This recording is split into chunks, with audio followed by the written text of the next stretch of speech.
Hello and welcome. My name is Katie. I am the owner and trainer here at For Pete's Sake Dog Training. And I want to thank you for joining this webinar today.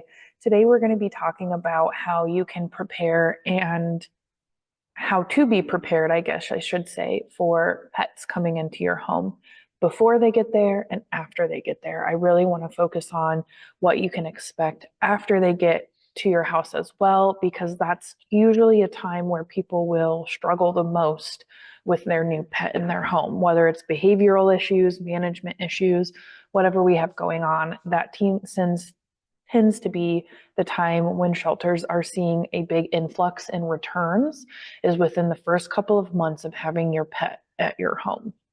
So I'm going to be here to show you and to help you through that. All right, so let's get started. So what we're going to talk about today is we are going to start by understanding that adjustment period. It does take pets some time to get fully adjusted into your new home, whether it's dogs or cats. Some pets can get adjusted a lot faster than others, so it is not uncommon for that adjustment period to last a handful of months, which I think is pretty surprising for most people. We're going to talk about how we can help your dog adjust during that time, any challenges and some solutions that I have briefly on those solutions for you, as well as bonding with your pet. And then I do have some additional resources for you at the end. I don't want to make this a super long webinar, so there are going to be some areas where maybe you're struggling with specifically that maybe you're going to have some help more on the additional resources side of things of who you can talk to help those specific issues. But this is very broad, very general, helping you prepare for your pet before and after they come to your house. So that adjustment period when your pet is first coming home, there's a rule called the 333 rule. We're going to get into that in a little bit, where there's differences between the first 3 days they're there, the first 3 weeks, and then the first 3 months. And like I said, this can be different for all sorts of dogs and cats. And it just really depends on their natural personality. If they're a little bit more nervous, it might take a little bit longer. If they're a little bit more confident and comfortable, then it may not take them as long. So it really just depends on the animal. When they do get into a new environment, though, there's a lot of stuff going on, and there's a lot of new smells, there's a lot of new sights, there's a lot of new people there. Where they get fed is different, where they go to the bathroom is different. Literally everything for them has changed from their day-to-day life. For us, one thing has changed with the fact that we have a new pet.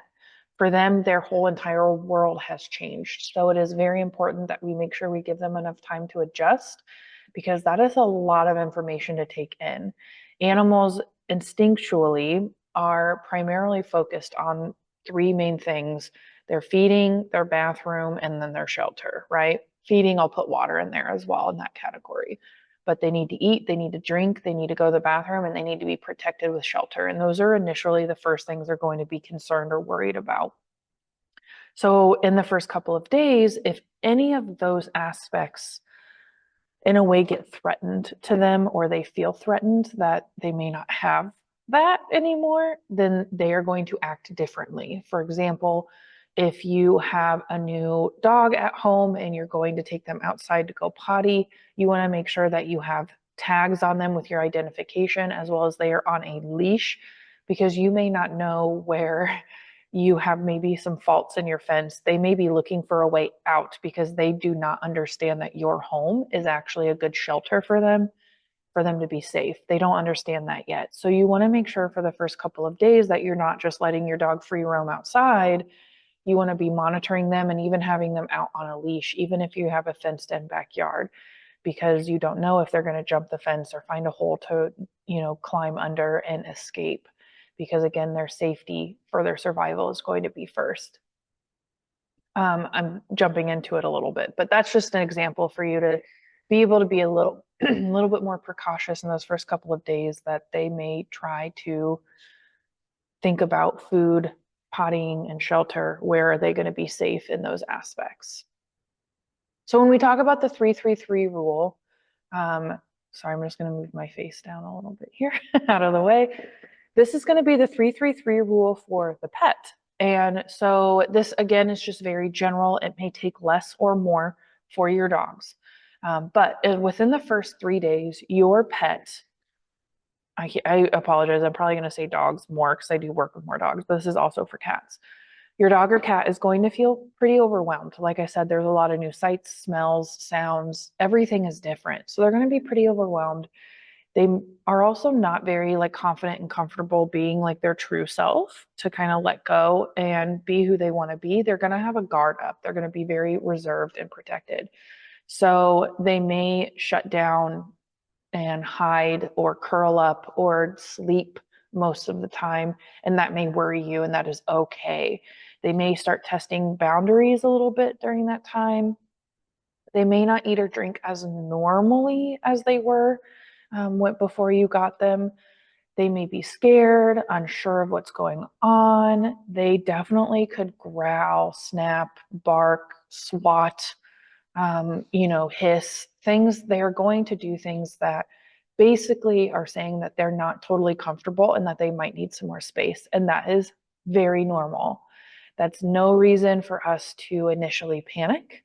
We want to make sure that we are keeping them safe as well as ourselves safe here in the first 3 days. And it could be that the first 3 days, it's literally they have their spot, they go from their spot outside to potty, then they eat, and then they just go back and forth between that. We don't have a ton of interaction with our dog, and that's okay. Because with a lot of our overly confident dogs or our younger dogs, sometimes they could play too much. There could be too much excitement going on. Then that will end up leading to a low tolerance, and they will start to be a little reactive because they're getting tired and overstimulated with that high energy play, especially when you have multi-pet households. So let's say, for example, you bring a dog home, you have a current dog at home, they are wrestling and playing all day long, and you're like, this is great, they get along so well. You're more likely to see an altercation or a fight or some reactivity start to happen within that day in the next couple of days from either your current dog or your new dog because you have not given them enough time to relax and recoup during that playtime. So we need to make sure that we're giving them breaks, and we need to make sure that we're not trying to force them to interact with us. We want them to come to us. We want them to feel safe, right? So sometimes giving them space is the best way to do that, and that's very hard for us when we get a new pet in our house. Very, very hard. Going on to the first 3 weeks, so this is after they've been in your home, 1 to 3 weeks. They do start to settle in and start to feel a little bit more comfortable. And that's mainly because they're starting to figure out your routine and their environment. They realize that they have that shelter. That's where they're going to be living for a while. They know where they go to the bathroom. They know where they eat and drink. And they know that when you get up and when you go to work and when you have time to play and to train and do all these things with them. So they start to get really settled into that routine. And for all of our pets, consistency and schedule is very important no matter the age, because our pets, in order to think about their safety, they think about predictability. And so what they can predict is going to come next. So if we have a pretty set schedule, that's going to be very easy and very comfortable for them to be confident in your routine and to know what comes next because they're getting very comfortable with what you do on a day-to-day basis. And because of that, they may start to show their more of their true self, more who they actually are, besides being this reserved animal who's kind of hiding the first couple of days. So you may start to see some behavioral issues start to kind of pop out at this point.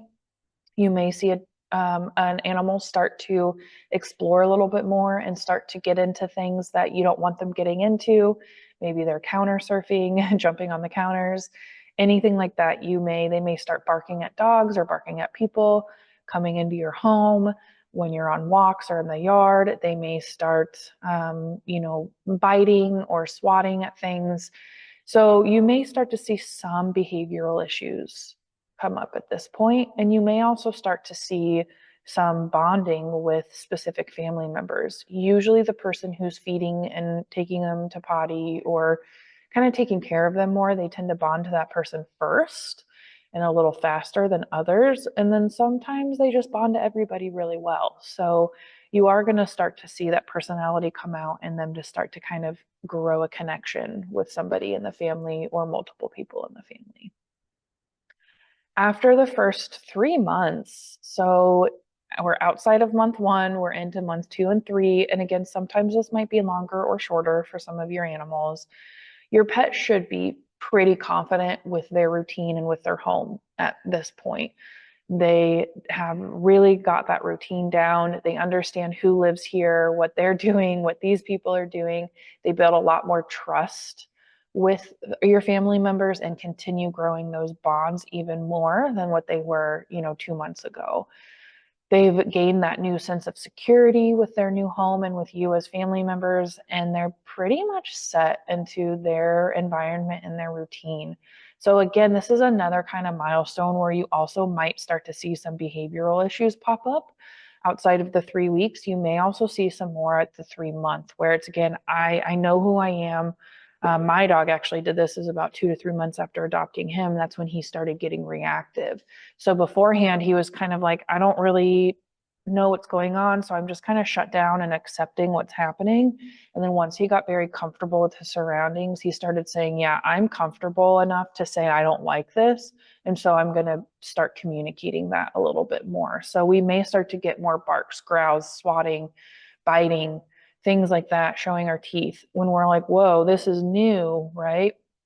So that's definitely possible in those 3 months, as well as a dog who was nervous, who's now not nervous anymore, and they're more bouncy and playful, and they're really getting comfortable with everyone and everything in the home. Now I added an additional 333 for humans because that doesn't seem to get talked about a lot, but we also go through phases of bringing a new animal home.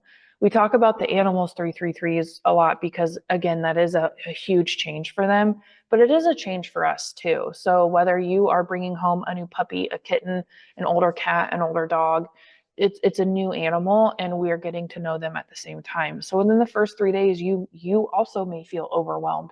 This is a big schedule change for you. You may have to learn, trying to figure out where the cat is hiding every day. Are they eating? Are they drinking? Are they going to the bathroom in the right spots? There's a lot for you to take in those first couple of days. You may not be sure why your pet is acting the way that they're acting, whether they're being shy and kind of stand off and hiding a little bit more versus maybe they are growling or doing behaviors that you're like, whoa, this is not the cat that I met, 2 days ago before I took them home. You may also get frustrated that your cat or dog is not really listening to you very well when you're trying to communicate with them. And whether they're a puppy, a kitten, or an adult, that can be a very, very normal frustration. And I want to remind you that especially our younger animals do not know what we're talking about. They haven't learned it yet. And even some of our adult dogs may not have learned exactly what you're trying to communicate with them. So English is not their first language. They do not just automatically know what we mean when we say it. So that can be very common for us to get frustrated in those first couple days because we're like, I can't control this animal because they're not listening to me, right? And you can't help them.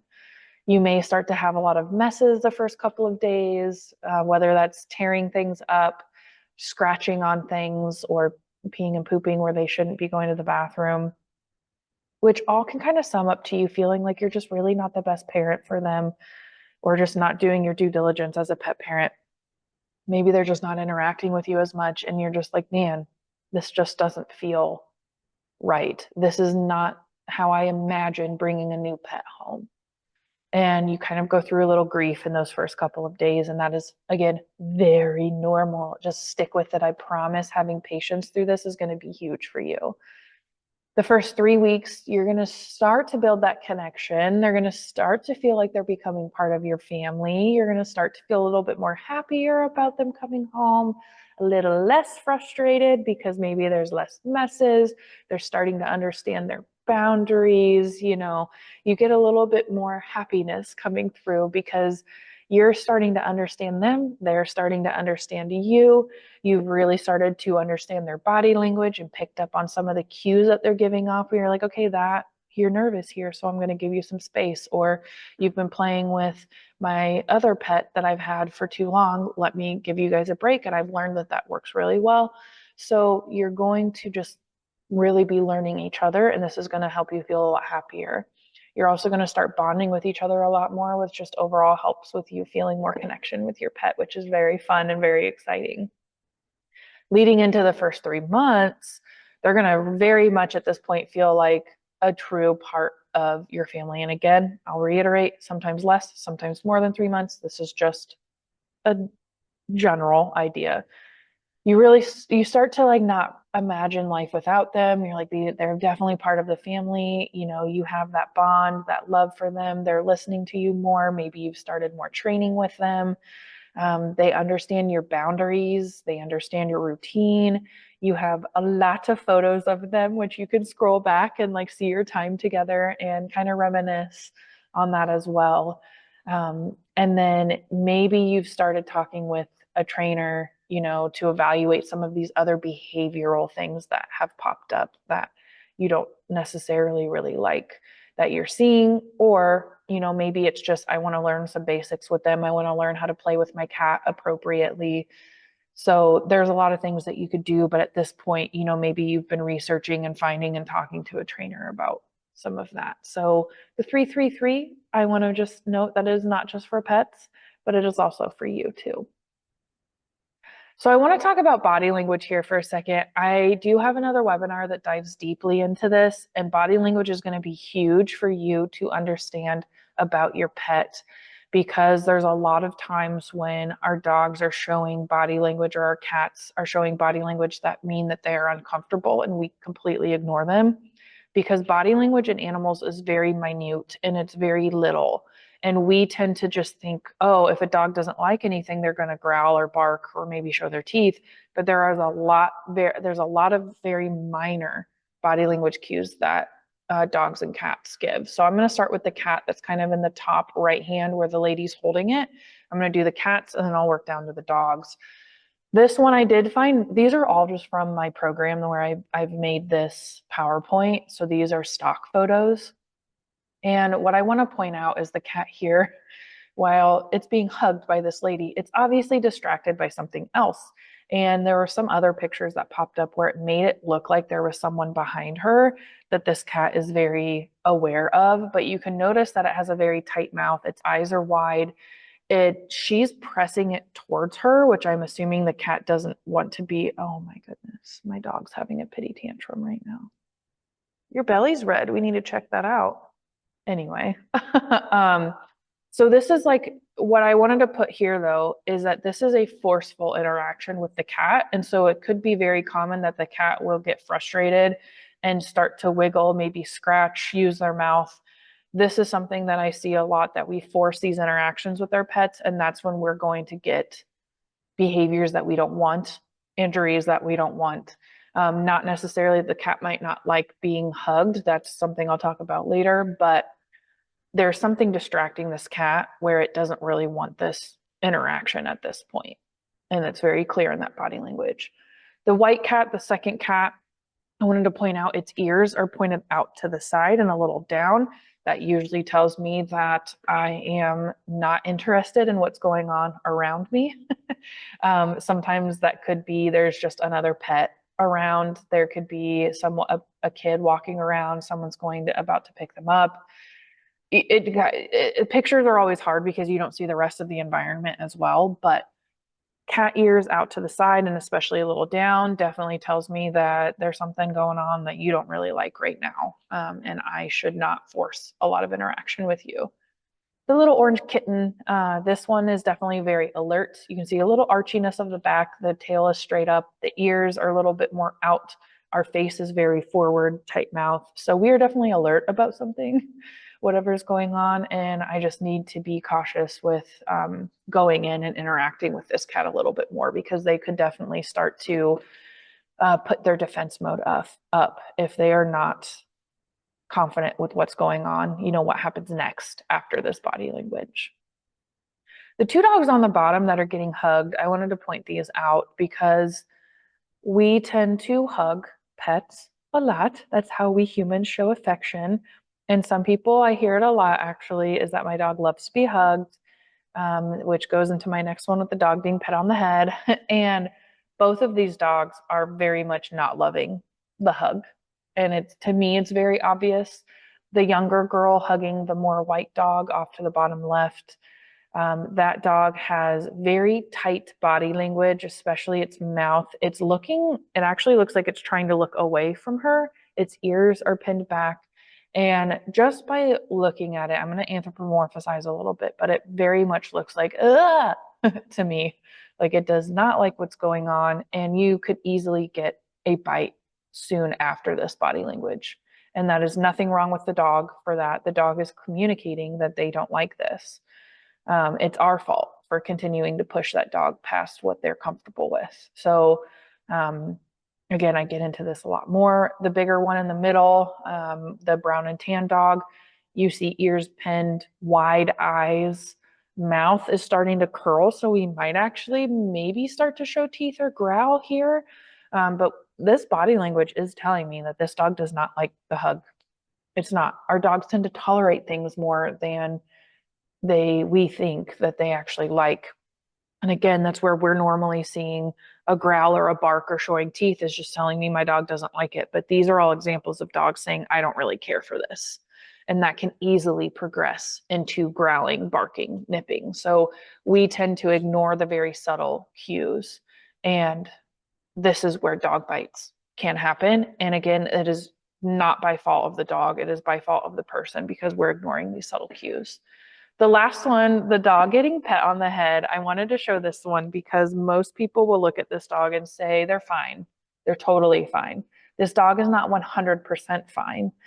Again, a lot of dogs tolerate being pet on the head. My dog tolerates it, but he gives me body language cues that tells me it's not his favorite. He lip licks a lot. He pins his ears back. He looks up at me and then he'll lick his lips. And that all tells me that he is not comfortable with what's going on. Does he bite or growl? No, he doesn't. But it could get to that point if I continue to ignore those body language cues. He's going to say, well, last time I pinned my ears back, she didn't listen. Last time I licked my lips, she didn't listen. This time I'm going to look away and yawn. She didn't listen. Next time I might freeze and she didn't listen. This time I'm going to curl my mouth and show teeth and she didn't listen. And then I'm going to start growling. And now you're like, whoa, why is my dog growling at me? Right? So that's all normal. And it is okay for dogs to do that. We are the problem in ignoring it. So this dog getting pet on the head, what I see is that its eyes are a little bit more shut, not as wide, but its ears are very much pinned back on its head. Its mouth is open. Now, again, pictures can be hard. This dog could have been panting because it had been rubbing or running around. However, panting is a stress behavior. It could also be trying to yawn. Yawning is a stress behavior. So I don't know exactly why its mouth is open, but the ears pinned back was a huge one for me. That one tells me that the dog is like, what is going on? Also, thinking about the head is above them when we go to pet. They can't see this way very well. So a lot of dogs just sit there and they go, okay, they're petting me. And then like their ears are back and they just kind of wait for it to be done. 99+% of dogs. So I know a lot of you are like, my dog loves it. My dog loves to be hugged, this, that. I challenge you to look at body language and see if you see any of these little ones. But I do have a different webinar that goes way into more detail than that. Just wanted to talk about that to start. So let's help our pets adjust. So we're going to start with the first couple of weeks, even before coming home, when they're settling in, and then initially kind of building that trust with us. I also loved this picture because these dogs and this like grumpy cat, tired cat in the middle was just adorable. So we're going to jump into before your dog or cat even comes home, you need to prepare. So you need to prepare by creating them a safe space, somewhere that's usually quiet, comfy. There's bed, blankets, toys. Maybe that's their crate in a crate area. That's fine. But they have some space where they can go. A lot of people will end up having a room for the cats and they'll leave the door open so they can kind of run in there whenever they please. Cats may be in there for a couple days to a couple weeks. Like it's fine. You want to also decide on boundaries as a family. Are we allowing our pets on the counters or the couches and the furniture? What rooms can they go in? How are they going to tell us that they need to go outside to go potty? You know, how do they communicate with us? When do we feed them? Who's going to feed them? How much do we feed them? So you need to go over all of that for rules for your family, just so everyone's on the same page. You need to, if it helps, to lay out like a schedule of who's doing what and when. That can definitely help, especially if you're having younger pets. Having a schedule is going to be really important. We're going to talk about that too. Make sure you purchase their essentials and a variety of toys. I think that's something that I tend to get a lot of pet parents underestimating how many toys you should start with. I like to not only have a variety of types, but also multiple of each type, because what I end up doing is making like 2 to 3 smaller boxes where I have 2 or 3 chew bones, 2 or 3 balls, 2 or 3 stuffies, 2 or 3 tug toys, 2 or 3 crinkly toys, you know, like a variety. So you should probably have 5 or so toys, like stuffy, crinkly toys, a couple things to tug, a couple things to chew, a couple things to chase, right? That's in one box, and you have 2 or 3 of those, and you rotate those boxes around. You want to make sure that you're talking about body language to all of your family and kids so they know what to do. You don't want a scared dog or cat getting bombarded with kids or with people trying to interact with them. So we want to make sure we're going over that with everybody too. And then make sure you have all the management tools in place. Do you need extra leashes? Do you need extra gates around the room? Do you need extra storage bins? And that's not only for their toys, but also like, do you want to pick up your shoes and put shoes in new storage bins? Do your kids need some storage bins to pick up their toys because we don't want the dog or cat chewing on their toys? You know, really prepare your space for this animal before you go and get this animal. I have here, you guys can take as much time to read through this, but I have dog and cat supplies from your basics. You have grooming and health, some optional calming products. I always like that I see that in here. But things that can be optional for you to get for your cat before you bring your cat home, as well as dog supplies. I put a note in here about, you know, having extra toys, because a lot of people tell me that, oh, I have toys for my dog, but they get bored with them.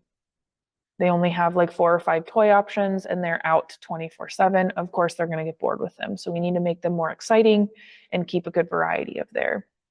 Some things for training, their grooming, health, maybe safety and travel, and then some optional ones. Again, Adaptil coming in strong with calming pheromones. I absolutely love having calming stuff around with my new pets for sure. So with week 1, when your pets are settling in, the biggest thing is patience. And like I said, it's so hard not to try and snuggle and be excited that you have this new pet in your home. But with any introduction, keep it slow.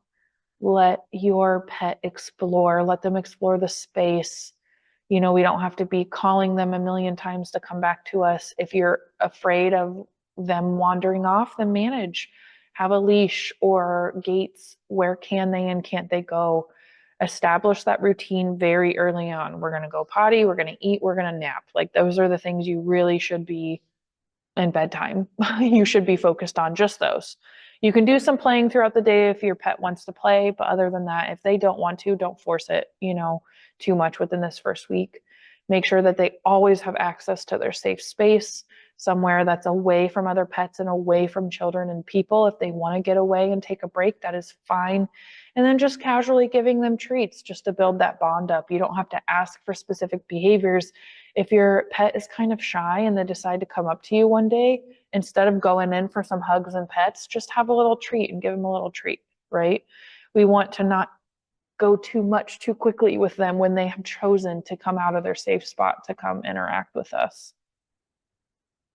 After the first initial week, you know, weeks 2, 3, and 4, maybe you start to go on little walks, you start to go to local parks. Keep them short so you don't have to walk very far. Just start exploring outside. If your dog is not great on a leash, I would just focus on leash walking skills in your house and in your own yard before you start to go out. It is not a requirement to take your dog on a walk. That is not a requirement as of day 1. So take your time on that. The world is a scary place, and you don't want to um, let them be naturally rewarded for unwanted leash behaviors because you don't know how to train them yet, right? I'd rather see someone bring a new pet home and not take them on a walk because their dog pulls all the time. I'd rather have them not take them on a walk and focus on enrichment inside the house until they're able to work with somebody on good leash skills. Because what's going to happen is that they're going to have bad leash skills, and that's going to continue to get reinforced because they're going to continue to go on walks and continue to have these bad skills. And then it takes us 5 times longer to fix those because they've already built in a habit of what works. So that's my cue for that. But generally, you can start on some basic behaviors. You're going to ease into your socialization with new people. So day one, when you get a new pet, cat or dog, you don't want to have a bunch of people come over. I would wait until after the first week to have new people come over. Let your dog get comfortable with you and your space. Don't even someone new to come and let them out while you're gone. Like, you may need to adjust your schedule in order to have your dog feel comfortable in the space before you start bringing new people in. So you may start to note behavior changes. So this is going to be great if you think that you're going to need to be working with a trainer on anything, kind of noting the date, what the situation was, what the behavior was, any notes surrounding that behavior will be very helpful to them. And you should be contacting trainers and veterinarians at this point because you're going to have both those contacts along the way at some point. So just getting information on them, whether or not you're actually ready to start training or getting them into the vet yet, at least starting that relationship and getting contacts is going to be really important during this time. We're going to go over some common issues here. I'm not going to go into these very deep because as you'll see, especially with some of these fearful and anxiety behaviors, it really depends on the situation, and depends on the animal, and it depends on the environment on what you should be doing for these. So I'm just very high level going to go over each of these. So for potty training for dogs, a schedule is huge. Having a legit schedule is going to help a lot. We need to make sure that they have a tell, like how do they tell us that they need to go to the bathroom? And then for puppies, I put no free roam. And what that means is that if you have a puppy who's learning to potty train, you go take them outside and you're like, you haven't gone to the bathroom in over an hour and you need to, but you get too distracted. You come back inside, and if you give them free roam, they're going to be less distracted inside, and then they're just going to go potty. So take a couple minutes, no free roam that's tethered to you or tethered to furniture or in their crate, up to 5 minutes, take them back outside to try. They don't get free roam until they've gone to the bathroom. For cats, usually what it comes down to is different type of boxes, different type of litter, different locations. So that's usually what it comes down to if you're having any issues with your cat going to the bathroom in their litter box. Is it could be the style or type that you're using. It could also be location. If it's in the laundry room and the laundry room gets loud and they're scared, you may need to put it somewhere else, right? So that tends to be kind of trial and error on that end with your cat. When we talk about fearful behaviors, I very much recommend that you're going to seek professional help because these can be worked with, and we can work with them. So if your dog is snapping, growling, doing anything that we see as aggressive, they're probably just afraid. Same with your cat. If they're swatting, biting, chasing, anything like that, it's usually fearful, and we want to make sure that we're seeking professional help for that. If you're having issues with other pets in the home, or even with your kids, I get that later, never mind, but they're going to be the same. You want space. You want to help them create space away from those other pets and time. So whether that's if we have two very playful dogs, or maybe you have a dog and a cat who play well together, we don't want them playing all day. Let them play for 30, 45 minutes, and then it's break time. And then they have a couple hours of break. Then they come together for maybe an hour, break time for a couple hours. It's back and forth, back and forth, back and forth. Otherwise, they're just going to get way too tired and they're going to be overstimulated. Or maybe your pets don't really play and get along. You still want them to have space It's, when you are in a room with someone that you don't really like very well 24/7, you start to get really annoyed with even the fact that they're breathing, right? So make sure you have space and give them on a schedule where they're together or separate. Separation anxiety, true separation anxiety is, I call it panic mode. Your dog is pacing, drooling, howling, barking, destroying objects that are not usually fun to chew on. You need professional help for that because it is very hard. If they are trying to break out of their crate, right? You need help with that. For a dog who you're like, I left my dog out and they found a notebook on your coffee table and they tore that up, or even just tearing up the toys or their blankets in their kennel, but they're not trying to escape. Like there is destructive behavior that is not true separation anxiety. Most of the time it's boredom. So again, professionals will be able to help you deter that difference or determine that difference. So anyway, with separation anxiety, you definitely need some help with that or just general destruction. And again, same as if your pet is having issues with children or other people in the home, maybe, a lot of dogs have issues with men. Definitely give them space and time away from whatever they're having issues with during the day, but then seeking professional help with that as well. Bonding with your pet. There you go. I was like, I didn't think I did one for each one. So normally with bonding with your pet, you want to make sure you're using reward-based training methods because these are going to build a positive connection with you and your pet. You have no worries about any other training methods that might cause your dog to be uncomfortable. And that can actually interfere with the relationship that you have with your pet. So anything that causes discomfort is usually how I describe that. Even a button that's supposed to make an ultrasonic noise to stop your dog from barking, that is uncomfortable to them, which is why they stop. And they can project that onto you because you're the one causing it. So lots of play, lots of toys, positive attention and treats, food, all reward based.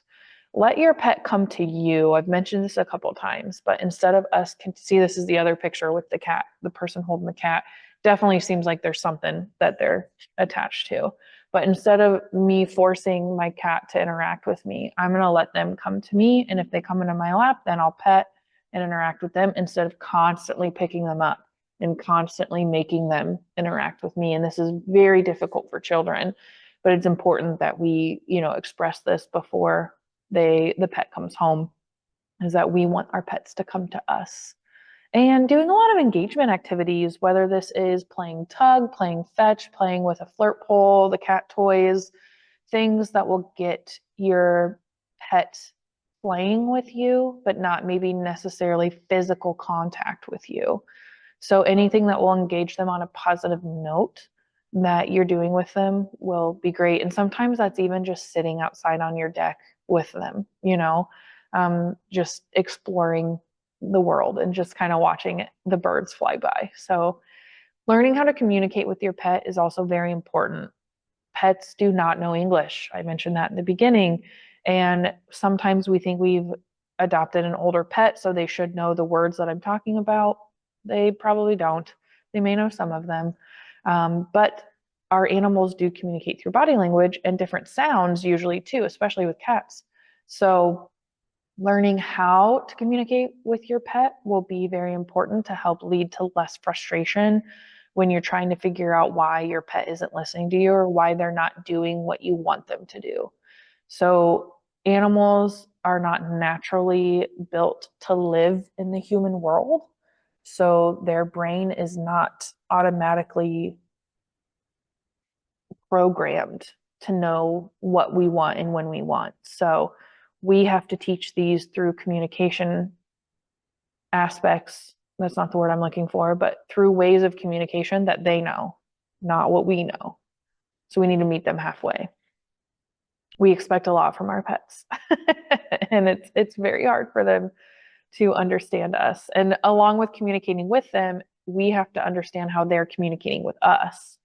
So we need to understand their body language. We need to understand when they've had enough or when they are saying no and respect those boundaries. So we have boundaries for them and they have boundaries for us, and we need to respect that at the same time. So um, I want to thank you for joining me. I want to go over a little bit of additional resources with you guys. Again, I'm Katie with For Pete's Sake Dog Training. So I am here. I can help you even with some cats. I have worked with cats a little bit as well. If there's something that I'm not sure about, I have some other resources, other areas I can ask about cats. But you can definitely work with me. I put the dog doula on here. This is a friend of mine. She specializes in working with people who have pets and they're preparing to bring a child into their home, or even if that's soon after having, a newborn, and even some with kids as well. She'll be able to work with cats, dogs, other pets, preparing you and your house and your pets for that time when baby arrives. And she does offer services from consultations to some training, as well as even in-home boarding where your dog can come to her for a couple of weeks during that time when you're postpartum, and maybe you just need one less thing for you to worry about for a month or so. Sometimes that can change the world while you're getting into the routine of having a new baby at home, and having that plus trying to get your pet into that new routine as well is very difficult. So she can help you on the light way with that. I also put Kayakota on here. Anytime you guys are having issues with a pet with Kayakota, I'm really making this webinar specifically for Kayakota adoptees, people who have adopted with them. Please reach out to them first before just automatically, saying, hey, I give up, right? They're going to have resources for you. They know the animal that you adopted from them. They may have some things that will help, but they also have additional resources like me and other people who can help you too. Those first 3 months can be hard, and we want to be here for you throughout all of step of the way, all of us here. So we just want to make sure that you feel supported, and reaching out to Kayakota first can be a great way for you to get that support and just know where to turn. So lastly, just for my specific plugins, I have private training that I can work with you one-on-one in your home. I also have self-paced courses. These are pre-recorded courses that you can do at your own pace, from basic behaviors to I have a DIY agility, which is really fun. That's a great bonding experience for dogs as well. And a recall course. I have a Harry Potter tricks course. So those are fun for anyone of all ages. I also have a membership. So this membership is great because I have some free resources from webinars like this, as well as podcast episodes. And then for $10 a month, you can get access to a wide variety of 10-minute training sessions. And these are training basic behaviors to advanced behaviors. This month, we're teaching how to, we're learning how to have your dog take a selfie with you. So something that's really fun. As well as I've worked on getting in and out of the car, going through doors. I've worked on a place cue while I'm cooking dinner. So I try and make it very realistic to your home life. But that membership is on Patreon. And then I also have virtual training. We can do one-on-one virtual training as well. Sometimes I do group classes. Those just kind of depend on my schedule throughout the year. But I have a wide variety of ways that you can work with me if you are needing some additional help. So I want to thank you all for coming to today's webinar. I absolutely loved it. I hope you learned some things on helping you and your pet adjust once they come home from being adopted or even from a breeder. It's all the same. If you would like to learn more, here's a QR code for my website. You can email me. I'm on YouTube, Patreon, / on Patreon is For Pete's Sake, or you can find me on Facebook to continue learning more. So thank you guys. Thank you for joining, and we will talk to you later.